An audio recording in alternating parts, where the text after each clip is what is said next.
Assalomu alaykum hammaga. Ikkita bir xil trekker mashinamizga metan ustunovka qilib berdik. Ikkalasini ham cho'tka qilib avzor qilib beramiz. Birma-bir ko'rishingiz mumkin. Bu Buxorodan kelgan trekkerimizga 330 talikda panda variatorlar bilan ustunovka qilib berdik. Qashqadaryodan kelgan trekkerimizga ana poliga joyida turibdi. 330 taligini idealni qilib ustunovka qilib berdik.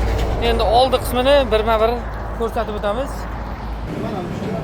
Bu ikkala trekkerimizni bittasiga panda variatorini qo'yib, bittasiga qo'ymasdan tezroq qilib ko'rdik. Qanchalik farq berishini bilish uchun bu mashinamizga stak original qo'ydik. Ikkalasiga ham. Bu oq trekkerimizga Buxorodan kelganga pandasi bilan qo'yib berdik. 0.1 injektor ADAX reduktori bilan.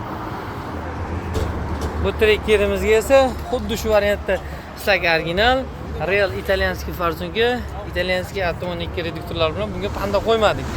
Ikkovini tortishini mana mijozlarning o'zidan so'raymiz. Hozir haydab ko'rdi, tezroq qilib. Qanday ekan aka? Haydab ko'rdingiz, ikkalasini ham haydab ko'rdingiz. Panda qo'yilgani, panda qo'yilmagan. Farq qanchalik farq berdi?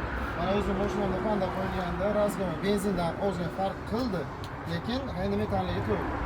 Panda qo'yilmaganda gazni bosganda turbina ishlashi sekinlashdi.